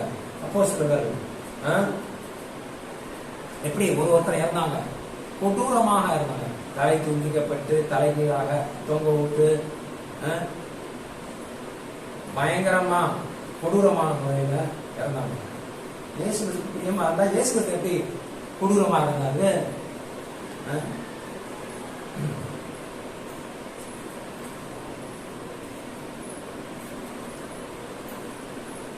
இந்த ஆசீர்வாத சுவிசேஷங்கள் எல்லாம் கள்ள போதனைகள். லூக்கா 12:32, யோவான் 15:19-20, யோவான் 17:14 இதெல்லாம் நம்ம பார்த்தோம். ஆகிய வசனங்களை சற்று கருத்தில் கொள்ளுங்கள். 12:32 லூக்கா 12:32 பயப்படாதே சிறுமந்தையே, பிதாவாகிய தேவன் உங்களுக்கு ராஜ்யத்தை கொடுக்க பிரியமாயிருக்கிறார்.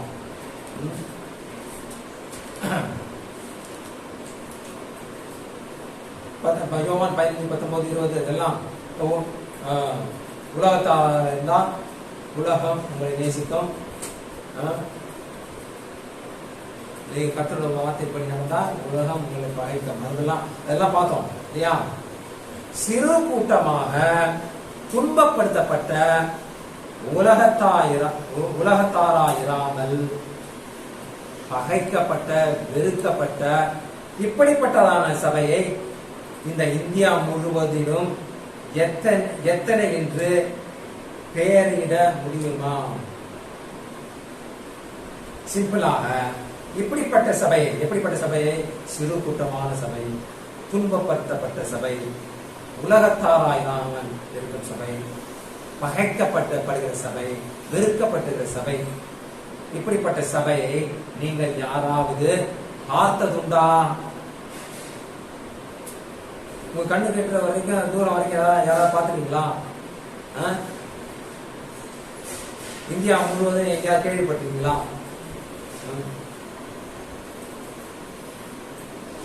மேலும் உங்களுக்கு தெரிந்த கிறிஸ்துவர்களை பற்றி சற்று சிந்தித்து பாருங்கள். அவர்களில் யாராவது சிறு கூட்டமாக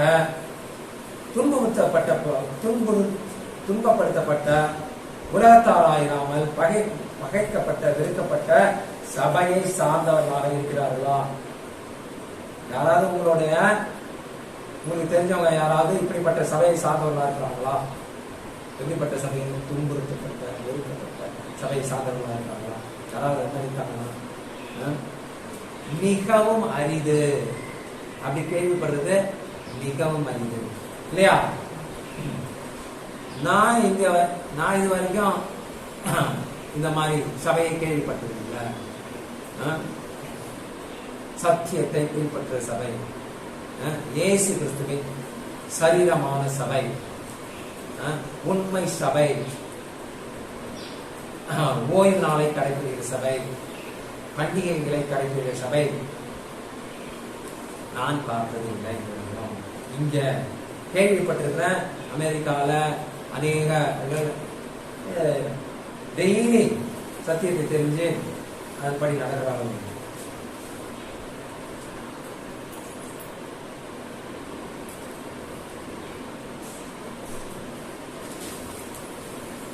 கடைசியாக கிறிஸ்துவின் உண்மை சபையின் ஒரே கோட்பாடு என்ன?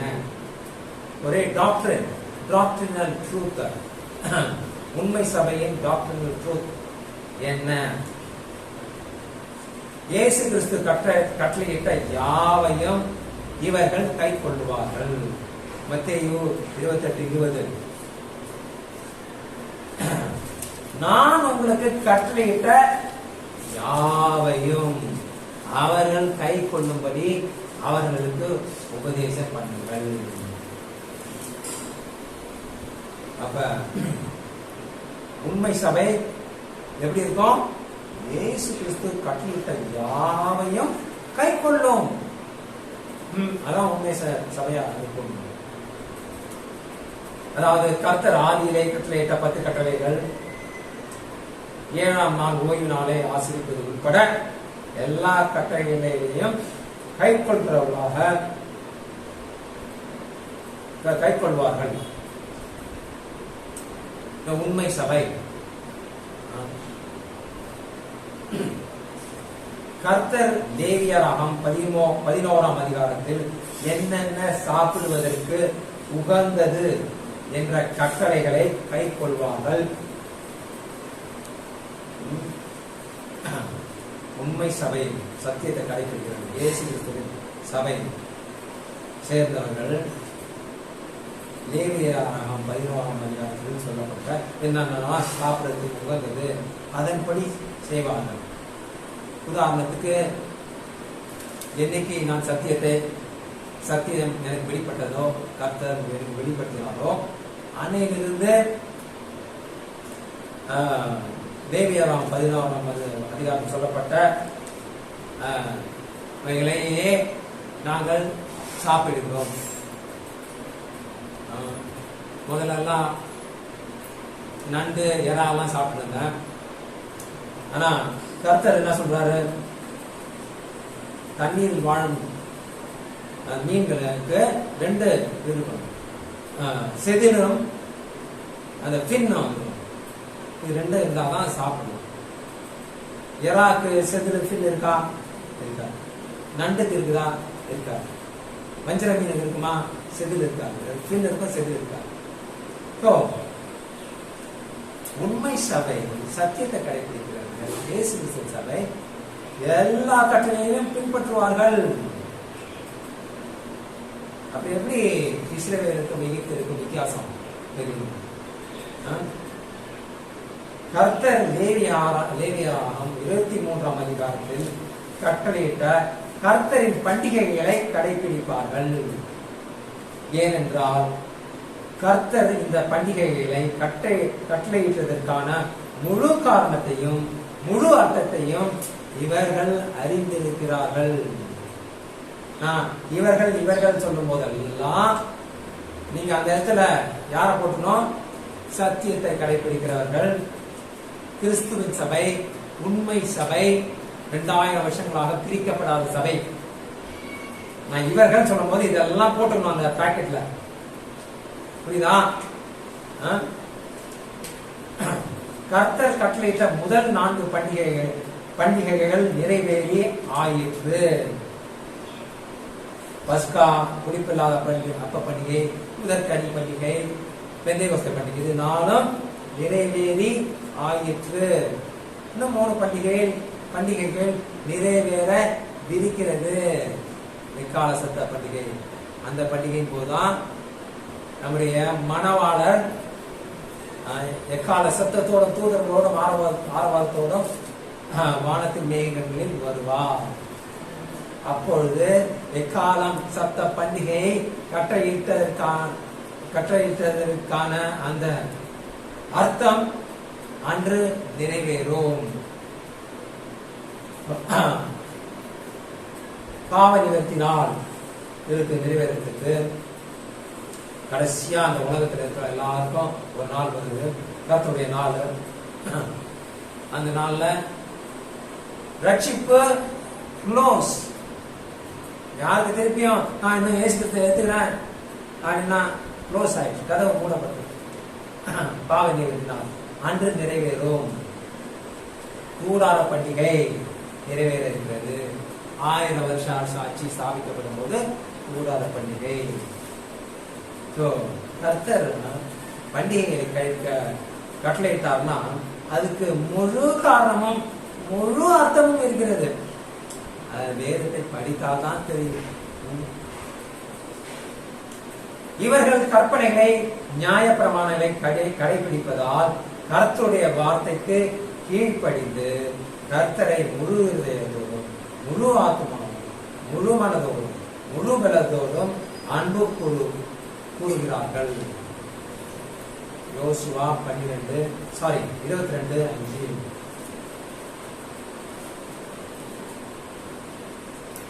ஆனாலும் நீங்கள் உங்கள் தேவனாகிய கர்த்தரில் அன்பு கூர்ந்து, எப்படி அன்பு கூர்ந்து? அவருடைய வழிகள் எல்லாம் நடந்து அவர் கற்பனைகளை கை கொண்டு அவரை பற்றி கொண்டிருந்து அவரை உங்கள் முழு இதயத்தோடும் உங்கள் முழு ஆத்மாவோடும் சேவிக்கிறதற்காக கர்த்தரின் தாசனாகிய மோசே உங்களுக்கு கற்பித்த கற்பனைகளின் படியையும் நியாய பிரமாணத்தின் படியையும் செய்யும்படி மாத்திரம் வெகு சாவதானமாக இருங்கள் என்றான். வெகு கவனமாக இருங்கள் என்றான். ஐயா, இவர்கள் பரிசுத்தராய் இருக்கும்படி கற்பனைகளை கை கொள்கிறார்கள். இவர்கள், நான் என்ன சொன்னேன்? இவர்கள் சொல்ல போது பிராக்கெட்ல உண்மை சபை, கர்த்தரின் சபை, ஒரே சபை, 2000 வருஷங்களாக பிரிக்கப்படாத சபை. இவர்கள் சொல்லும் போது இதெல்லாம் பிராக்கெட்ல போட்டுக்கணும். ஒரு முறையே இதெல்லாம் சொல்ல முடியாது. உண்மை சபை, கர்த்தருடைய சபை, ஒரே சபை, 2000 வருஷங்களாக பிரிக்கப்படாத சபை அப்படின்னு சொல்லிட்டே இருந்தது. இவர்கள் சொன்னாங்க. இவர்கள் பரிசுத்தராய் இருக்கும்படி கற்பனைகளை கை கொள்கிறார்கள். என்னாகும் 15:40. நீங்கள் என் கற்பனைகளை எல்லாம் நினைத்து அவைகளின்படியே செய்து உங்கள் தேவனுக்கு பரிசுத்தராய் இருக்கும்படி அதை ஆத்மீகளாக. எப்ப பரிசுத்தராக முடியும்? ஒருத்தர்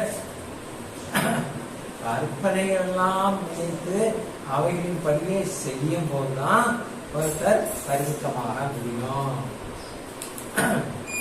சமயம் மாதிரி 21 நாள் உபவாச கூட்டம் வைக்கிறோம், எல்லாம் பரிசுத்தப்படுங்க. நீ 21 நாள் உபவாசம் இருந்தாலும் சரி, நீ 1 வருஷம் உபவாசம் இருந்தாலும் சரி, பரிசுத்தமாக மாட்ட. கர்த்தரோட வார்த்தைப்படி நடந்தாதான் பரிசுத்தமாக முடியும். சொல்லி சிம்பிளா சொல்லி இருக்கிறாரு, நீங்க எப்படி பரிசுத்தமாக கர்த்தரின் கற்பனையின் படி செய்யும் போது நீங்க பரிசுத்தமாகன்னு சொல்றாரு. உனக்குன்னு ஒரு கோட்பாட்டை வச்சுப்பியா? அதான் விதிமுறை சபைகள். இவர்கள் சொன்னோன்னு பிராக்டிஸ்ல என்ன போட்டோம் தெரியல. கர்த்தருடைய வார்த்தையை தன்னுடைய இருதயத்தில் வைத்திருக்கிறார்கள். உபாகம் 6:6.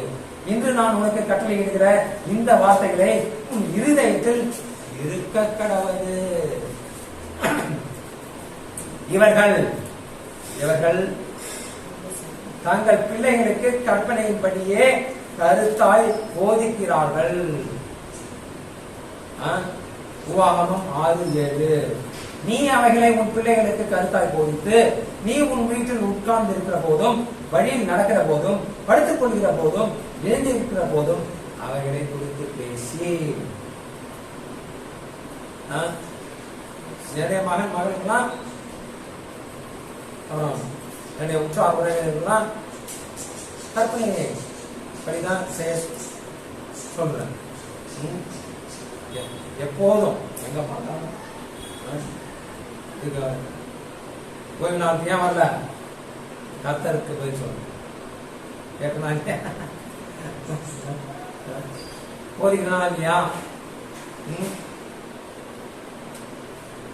இவர்கள் உண்மை சபை, முடிக்கப்படாத சபை, தங்களுக்கு நீதியாயிருக்கும்படி கற்பனைகளை கைக்கொள்கிறார்கள். உபாகம் 6:25. ஒன்னொன்னுக்கும் வசனம் இருக்கு, ஆதாரமான வசனம் இருக்குது. நம்முடைய தேவனாகிய கர்த்தர் நமக்கு கட்டளையிட்டபடியே நாம் அவர் சமூகத்தில் இந்த எல்லா கட்டளையின்படியும் செய்ய சாவதானமாய் இருந்தால் நமக்கு நீதியாயிருக்கும் என்று சொல்வாயாக. எப்படி நம்ம நீதிமானா இருக்க முடியும்? எப்படி ஒருத்தி நீதிமானா இருக்க முடியும்? கர்த்தர் நமக்கு கட்டளையிட்டபடியே நாம் அவர் சமூகத்தில் எல்லா கட்டளையின்படியும் செய்ய கவனமாக இருக்கும் போதுதான் நம்ம நீதிமான்களாக இருக்க முடியும். மனுஷர்கள் பூத்தின கற்பனையை கடைபிடிச்சுட்டு தேவனுக்கு நீதியா இருக்கணும்னா அது சாத்தியம் இல்லை.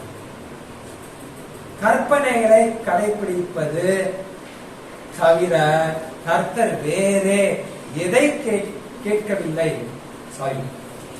வேறே எதையும் கேட்கவில்லை என்று இவர்கள் உணர்ந்திருக்கிறார்கள்.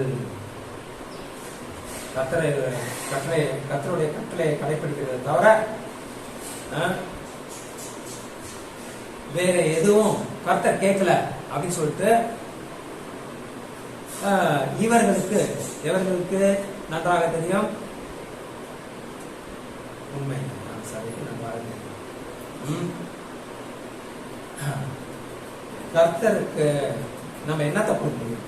ஒண்ணுமே கொடுக்க முடியும். அவர் எல்லாத்தையும் சர்வத்தையும் படைத்தவர், சர்வத்துக்கும் அதிகாரியா இருக்கிறாரு. அவருக்கு நம்ம என்னத்தை கொடுக்க முடியும்? ஒன்லி கீழ்ப்படிதான் முடியும். அவர் வார்த்தை கொடுத்துருக்காரு, அதுக்கு கடைபிடிக்க தான் முடியும், கீழ்ப்படிதான் முடியுமா தவிர வேற ஏதாவது பண்ண முடியுமா? அதைதான் கேட்கிறாரு, அதை தவிர அவர் வேற எதுவும் கேட்கவில்லை என்று இவர்களுக்கு நன்றாக தெரியும். உபாகம் 10:13. நான் என்று உனக்கு கற்பிக்கிற கர்த்தருடைய கற்பனைகளையும் அவருடைய கட்டளைகளையும் உனக்கு நன்மை உண்டாகும்படி கை கொள்ள வேண்டும் என்பதே அல்லாமல் வேற எதை உன் தேவனாய கர்த்தர் உன்னிடத்தில் கேட்கிறார்? வெறும் நான் சொன்ன இட்ட கற்பனையை கடைபிடிச்சாலே போதும், நான் உனக்கு பொக்கிஷம் வச்சிருக்கிறேன். நீ உன்னால ஒன்னும் பண்ண முடியாது, ஒன்னும் கிழிக்க முடியாது. மனுஷனை அவர் தேவன் சிருஷ்டிக்கப்பட்டவர்கள் நம்ம, அவர் சிருஷ்டிகர். கர்த்தரின் கற்பனைகளுக்கு கீழ்ப்படிந்தால் ஆசீர்வாதமும், கீழ்ப்படியவில்லை என்றால் சாபமும் என்று இவர்கள் நன்கு அறிந்திருக்கிறார்கள். உபாகமம் 11:27. என்று நான் உங்களுக்கு கற்பிக்கிற உங்கள் தேவனாகிய கர்த்தரின் கற்பனைகளுக்கு கீழ்ப்படிந்தீர்களானால் ஆசீர்வாதமும், எங்கள் தேவனாகிய கர்த்தரின் கற்பனைகளுக்கு கீழ்ப்படியாமல் இன்று நான் உங்களுக்கு விதிக்கிற வழியை விட்டு விலகி நீங்கள் அறியாத வேறே தேவர்களை பின்பற்றுவீர்கள், ஆனால் சாபமும் வரும். இந்த பிரிவினை சபைகள் கர்த்தருடைய கற்பனைப்படியே போதனைப்படியே நடத்துறான்னு சொல்றாங்கல்ல. கிறிஸ்துமஸ் எல்லாம் அது புறஜாதியினருடைய சடங்குகள். அப்ப யாருக்கு மகிமை கொடுத்துறாங்க? யார தொழுது கொள்றாங்க? புறஜாதியினரை தான் தொழுது கொள்றாங்க. புறஜாதியிலிருந்து ஏதாவது ஒண்ணு தீபாவளியோ பொங்கலையோ எடுத்து நான் அதை கிறிஸ்துவமா ஆக்கிறேன் அப்படின்னா தேவன் ஒத்துப்பாரா? பொங்கலை கொண்டு வந்து நான் கிறிஸ்துவம் ஆக்கிறேன், கிறிஸ்துவ பொங்கல், கிறிஸ்துவ தீபாவளி அப்படின்னா ஒத்துப்பாரா? சபிக்கதான் செய்வாரு. அவருடைய கற்பனை பண்ணினால்தான் ஆசீர்வாதம். கற்பனை கை கொண்டால்தான் கர்த்தருக்கு உத்தமமாக இருக்க முடியும் என்று இவர்கள் அறிவார்கள். 1 ராஜர்கள் 8:61. ஆதலால் இந்நாளில் இருக்கிறது போல நீங்கள் அவர் கட்டளைகளில் நடந்து அவர் கற்பனைகளை கை கொள்ள உங்கள் இருதயம் நம்முடைய தேவனாகிய கர்த்தரோடு உத்தமமாய் இருக்க கடவுது என்றார். தேவனுக்கு எப்படி உத்தமமாய் இருக்க முடியும்? கற்பனையின்படி செய்தால்தான் நற்புத்தி இருக்கும் என்று இவர்கள் அறிவார்கள். சங்கீதம் 111:10. கர்த்தருக்கு பயப்படுதலே ஞானத்தின் ஆரம்பம். அவருடைய கற்பனைகளின்படி செய்கிற யாவருக்கும் நற்புத்தி உண்டு. கற்பனையின்படி செய்யாதவங்களுக்கு நற்புத்தி இல்ல. கற்பனையின்படி நடந்தாதான் நற்புத்தி உண்டு.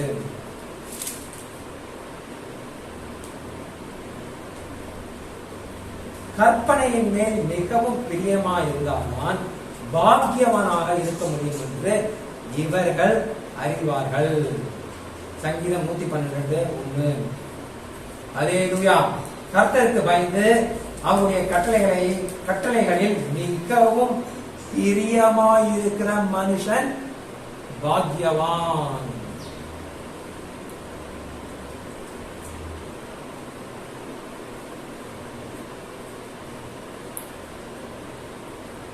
ஓய்வு நாட்களை பரிசுத்தமாக்கினார் தேவனாகிய கர்த்தர் நமக்கு தேவன் என்றும் நாம் அவருடையவர்கள் என்பதற்கு அடையாளமாக அவைகள் இருக்கும் என்று இவர்கள் நன்கு அறிவார்கள். எசேக்கியேல் 20:20. என் ஓய்வு நாட்களை பரிசுத்தமாக்குங்கள், நான் உங்கள் தேவனாகிய கர்த்தர் என்று நீங்கள் அறியும்படிக்கு அவைகள் எனக்கும் உங்களுக்கும் அடையாளமாயிருக்கும் என்றார். எப்ப நம்ம ஆபிரகாமின் தேவனுக்கு, ஈசாக்கின் தேவனுக்கு, யாக்கோபின் தேவனுக்கு பிள்ளைகளா இருக்கோம், எப்ப அவர் நமக்கு தேவனாயிருப்பார், நாம் அவருடைய ஓய்வு நாளை கடைபிடிக்கும் போதுதான் அது ஒரு அடையாளமா இருக்கும். யாரெல்லாம் ஓய்வு நாளை கடைபிடிக்கிறாங்களோ அவங்க எல்லாம் என்னுடைய மக்கள், என்னுடைய ஜனங்கள்.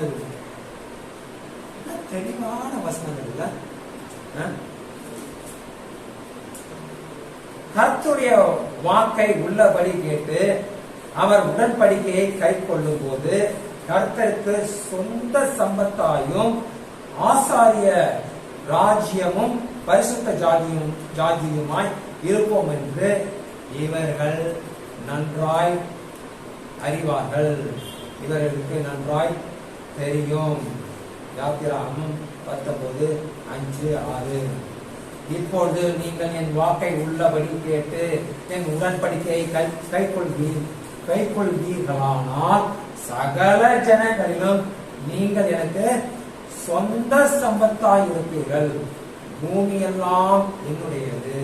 நீங்கள் எனக்கு ஆசாரிய ராஜ்யமும் பரிசுத்த ஜாதியுமாய் இருப்பீர்கள் என்று நீ இஸ்ரவேல் புத்திரரோடு சொல்ல வேண்டிய வார்த்தைகள் என்றார்.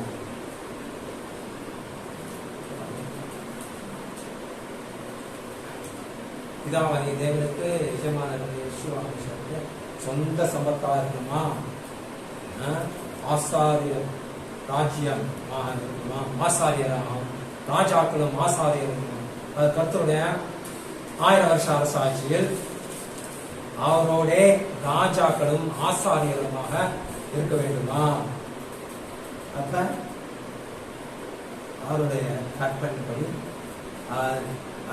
இப்போ நீங்கள் என் வார்த்தை உள்ளபடி கேட்டு என் உடன்படிக்கை கைக்கொள்ளும் போதுதான் உள்ளபடி அப்படியே சொன்ன வார்த்தை கைக்கொள்ளும் போதுதான் நம்ம சொந்த சம்பத்தாய முடியும். ராஜாக்களும்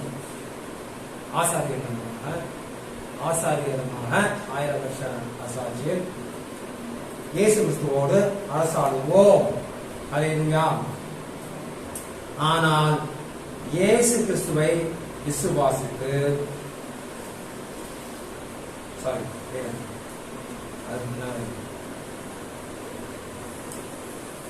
கற்பனைகளை எல்லாம் உண்மையும் நீதியும் நன்மையுமாய் பரிசுத்தமாயும் ஆவிக்குரியதாயும் இருக்கிறது என்று இவர்கள் நன்கு அறிவார்கள். கற்பனைகள் எல்லாம் உண்மையுமாய் நீதியுமாய் நன்மையுமாய் பரிசுத்தமுமாய் ஆவிக்குரியதுமாய் இருக்கிறது என்று இவர்கள் அறிவார்கள். சங்கீதம் 151 கர்த்தாவே நீர் சமீபமாய் இருக்கிறீர், உமது கற்பனைகள் எல்லாம் உண்மை. சங்கீதம் 119-122 உமது கற்பனைகள் எல்லாம் நீதி உள்ளவைகள், ஆதலால் என் நாவு உம்முடைய வசனத்தை விவரித்து சொல்லும். ரோமர் 7:12-14 ஆகையால் நியாய பிரமாணம் பரிசுத்தம் உள்ளதுதான், கற்பனையும் பரிசுத்தமாயும் நீதியாயும் நன்மையுமாய் இருக்கிறது. எங்க யார் சொல்றா? புதிய ஏற்பாட்டுல அப்போஸ்தலர் பவுல் சொல்றாரு. இது பழைய ஏற்பாட்டு கதை. புதிய ஏற்பாட்டு சொல்ற நியாய பிரமாணம் பரிசுத்தமாயும் கற்பனையும் பரிசுத்தமாயும் நீதியாயும் நன்மையுமாய் இருக்கிறது. மேலும் நமக்கு தெரிந்திருக்கிறபடி நியாய பிரமாணம் ஆவிக்குரியதாய் இருக்கிறது. ஆவிக்குள்ள வளரணுமா? ஸ்பிரிச்சுவல் growth, ஸ்பிரிச்சுவலா ஆவியில வளரணுமா? கற்பனைய கை கொள்ளணும். ஏன்னா கற்பனை நியாய பிரமாணங்கள் ஆவிக்குரியதாக இருக்கிறது என்று அப்போஸ்தலர் பவுல் சொல்றாரு. அல்லேலூயா. இவர்கள் தெரியல, இவர்கள் வெறும் வார்த்தை கேட்கிறவர்களாக மட்டுமல்லாமல் அதன்படி நடக்கிறவர்களாகவும் இருப்பார்கள். யாக்கோபு 1:22 அல்லாமலும் நீங்கள் உங்களை வஞ்சியாதபடிக்கு திருவசனத்தை கேட்கிறவர்களாய் மாத்திரமல்ல அதன்படி செய்கிறவர்களாயும் இருங்கள். அல்லேலூயா.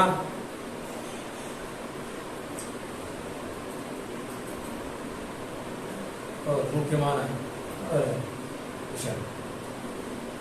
கற்பனைகளை கைக்கொள்வதால் மாத்திரம் ஒருவன் ரட்சிக்கப்படுவதில்லை என்று இவர்களுக்கு நன்றாக தெரியும். வெறும் கற்பனையை மாத்திரம் கடைபிடிச்சா ரட்சிக்கப்படுவார்களா? ரட்சிக்கப்பட மாட்டார்கள். ஆனால் இயேசு கிறிஸ்துவை விசுவாசித்து பாவ அறிக்கையிட்டு ஞான ஸ்நானம் பெற்ற பிறகு ரட்சிப்பை முடிவு பரியந்தம் வரை காத்துக்கொள்ள கற்பனையின்படி நடப்பது மிகவும் அவசியமானதும் மிகவும் முக்கியமானதுமாகும் என்று இவர்களுக்கு நன்றாக தெரியும். ரட்சிப்பு என்பது ஒரு விஷயம், ரட்சிப்பை முடிவு பரியந்தம் வரை காப்பது என்பது அதைவிட முக்கியமான ஒரு விஷயம்.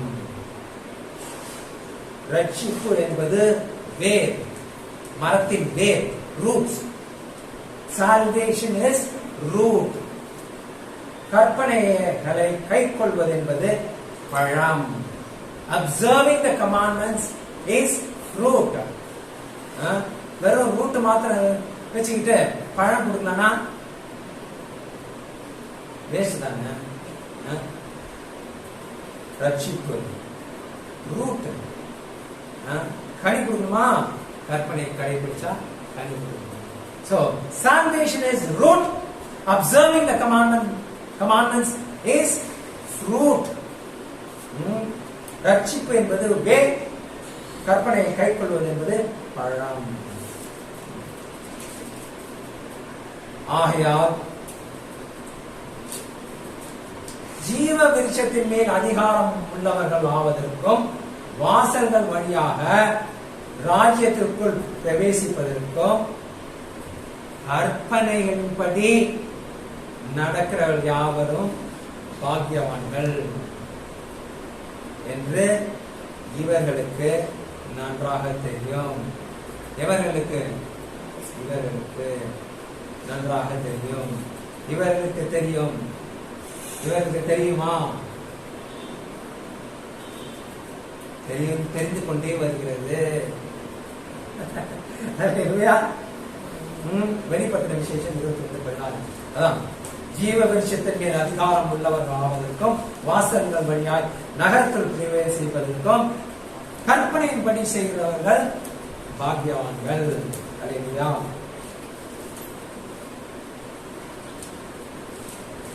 ஆகையால் எனக்கு அன்பான கர்த்தருக்கு பிரியமான சகோதர சகோதரிகள், வாலிப பிள்ளைகளே, இந்த புரிதலின்படி யாரெல்லாம் நடக்கிறார்களோ அவர்கள் தான் 2000 வருடங்களாக பிரிக்கப்படாத உண்மை சபை, கிறிஸ்துவின் சபையாகும். இந்த சபை எப்படிப்பட்டதாக இருக்கும்? சிறு கூட்டமாக இருக்கும். துன்பப்படுத்தப்பட்டவராக இருக்கும். உலகத்தை மாதிரி சண்டே சர்வீஸ், கிறிஸ்துமஸ், ஈஸ்டர் அது மாதிரி இருக்க மாட்டாங்க. உலகத்தாராயிராமல் பகைக்கப்படுவார்கள், வெறுக்கப்படுவார்கள். இப்படிப்பட்டவர்கள் தான் 2000 வருடங்களாக பிரிக்கப்படாத உண்மை சபை, கிறிஸ்துவின் சபை. ரட்சிக்கப்பட்ட பிறகு கற்பனைகளை கைக்கொள்வர்களாக இருக்கும். இவர்கள் தான் 2000 வருடங்களாக பிரிக்கப்படாத உண்மையான சபை, கிறிஸ்துவின் சபை.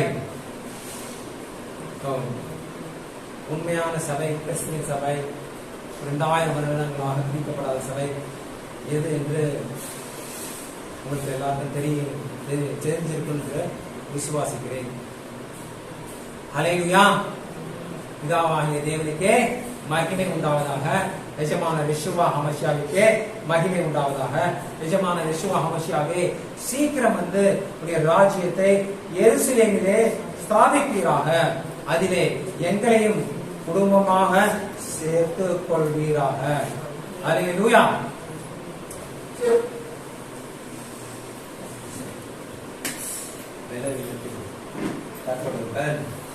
பூரணமாக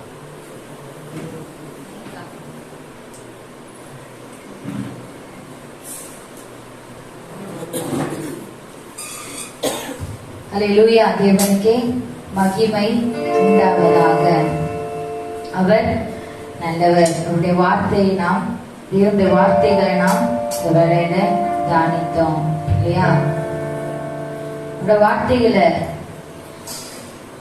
தியானித்து இருக்கிறதுனால வேதம் 1 யோவான் 2ஆம் அதிகாரம் 24ஆம் வசனத்திலிருந்து இப்படியாக எழுதப்பட்டிருக்கிறது.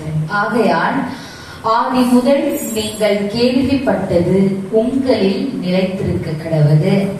ஆதி முதல் நீங்கள் கேள்விப்பட்டது உங்களில் நிலைத்திருந்தால் நீங்களும் குமாரனிலும் பிதாவினிலும் நிலைத்திருப்பீர்கள். ஆதி முதல் என்ன கேள்விப்பட்டிருக்கோம்? தேவனுடைய வசனத்தை தான் கேள்விப்பட்டிருக்க முடியும். நித்திய ஜீவனை அளிப்பேன் என்பதே அவர் நமக்கு செய்த வாக்குத்தத்தம்.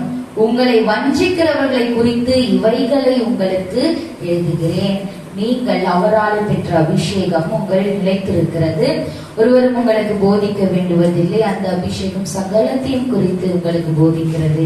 அது சத்தியமாயிருக்கிறது, பொய் அல்ல. அது உங்களுக்கு போதித்தபடியே அவரில் நிலைத்திருப்பீர்களாக. ஹல்லேலூயா. தேவனுடைய வார்த்தையே சத்தியமானதாக இருக்கிறது. தேவனுடைய வார்த்தையின் சத்தியத்தின்படி நடக்கிறவர்களும் சத்தியமானவர்களாக தான் இருக்க முடியும். ஹல்லேலூயா. அதுவே அவரால் பெற்ற அபிஷேகம் நம்மை சத்தியத்திற்குள்ளாக வழி நடத்துகிறதாக இருக்கிறது. அது பொய் அல்ல. பொய்யான தேவனுக்கு விருப்பமே இல்லாத பொய்யான கிறிஸ்துமஸ் ஈஸ்டரை கடைபிடிப்பதோ சண்டே சர்வீஸ்க்கு செல்வதோ அல்ல. தேவனுடைய வார்த்தைகளுக்கு கீழ்ப்படிவதே அந்த மெய்யான அபிஷேகம். ஹல்லேலூயா. அதுவே அந்த மெய்யான அபிஷேகம் எங்களுக்கு வேணும் ஆண்டவரே. அந்த அபிஷேகத்தினால் நாங்க என்ன பண்ணோம்? நம்ம இன்னும் நமக்கு சாட்சியாக இருக்க வேண்டும். ஹல்லேலூயா. இங்க இருக்கிறவங்க ஒவ்வொருவரும் அவர் தந்த அபிஷேகம் நமக்குள்ள இருக்கிறபடியினாலே நாம் அநேகருக்கு எடுத்துக்காட்டாகவும் சாட்சி உள்ள வாழ்க்கைய வாழ வேண்டும். சாட்சி இருந்தாதான் கிறிஸ்து அந்த இடத்துல மகிமைப்பட முடியும். ஹல்லேலூயா. ஹல்லேலூயா.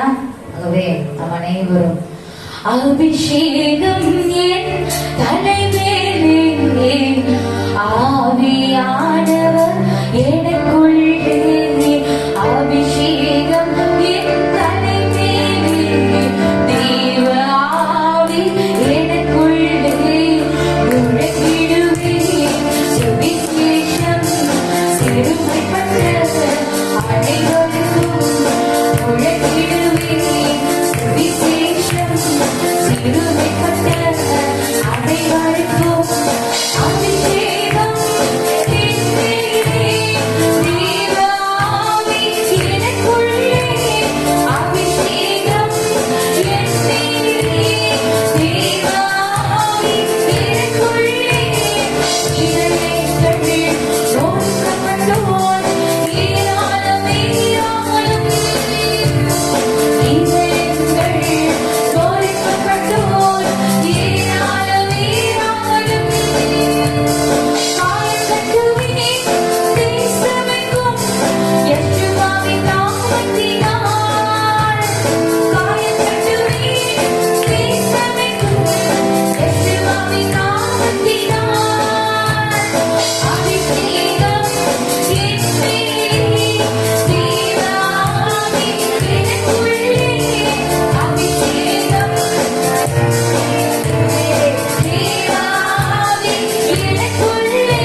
அவருடைய அபிஷேகம் என்பது உண்மையான மெய்யான அபிஷேகம் தேவனுடைய உண்மை சபையிலே மாத்திரமே காணப்படும். அல்லேலூயா. அவருக்கு கீழ்ப்படுகிறவர்களுக்கு மாத்திரமே உண்மையான அபிஷேகத்தை பெறுகிறவர்களாக இருப்பார்கள். அவருக்கு கட்டளைக்கும் கற்பனைகளுக்கும் கீழ்ப்படுகிறவர்களாக மாத்திரமே அவருடைய அபிஷேகத்தின் கனியையும் கொடுப்பார்கள். அல்லேலூயா. கண்களை மூடி அன்பின் தகப்பனுடைய வார்த்தைகளை தியானித்தோம். ஆண்டவரே, உண்மை திருச்சபையாக இருக்க நீர் எங்களை தேர்ந்தெடுத்திருக்கிறீர். உம்முடைய வார்த்தைகளுக்கு கீழ்ப்படிந்தவர்களாக, உம்முடைய வார்த்தைகளுக்கு கட்டளைகளுக்கும் பிரமாணங்களும் கீழ்ப்படிந்தவர்களே உண்மை சபையாக இருக்கிறார்கள்.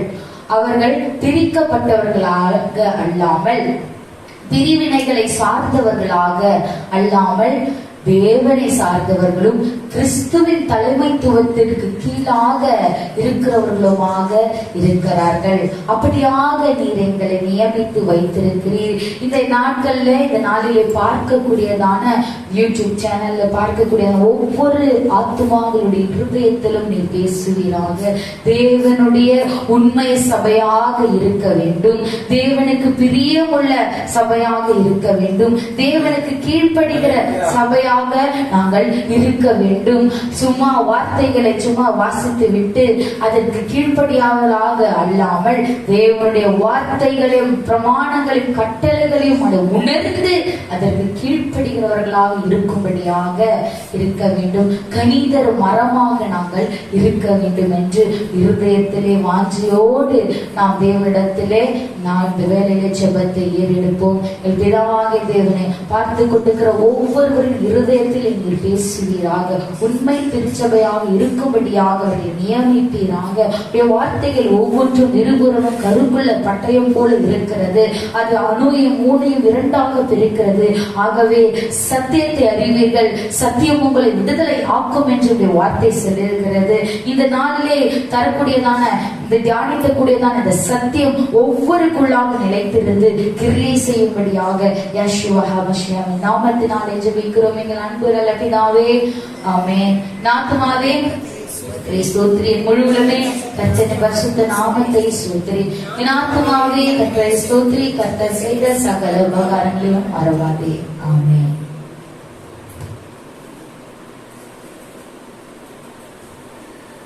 ஹல்லேலூயா. கர்த்தர் உங்கள் எல்லோரையும் ஆசீர்வதித்து உங்கள் எல்லோரையும் காக்க கடவர். கர்த்தர் தம்முடைய முகத்தை உங்கள் எல்லோரும் மேலும் பிரகாசிக்க செய்து உங்கள் எல்லோருக்கும் கிருபையாய் இருக்க கடவர். கர்த்தர் தம்முடைய முகத்தை உங்கள் எல்லோரும் மேலும் பிரசன்னமாக்கி உங்கள் எல்லோருக்கும் சமாதானம் கட்டளையிட கடவர். எல்லாருக்கும் 100 முறை ஓய்வு நாள் சமாதானம். ஷபாத் ஷலோம்.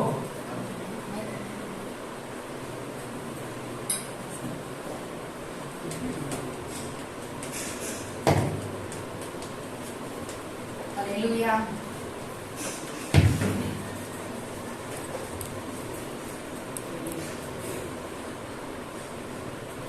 அல்லேலூயா. சமாதானத்தோடு சந்தோஷத்தோடு ஷபாத் ஷலோம், ஷபாத் ஷலோம்.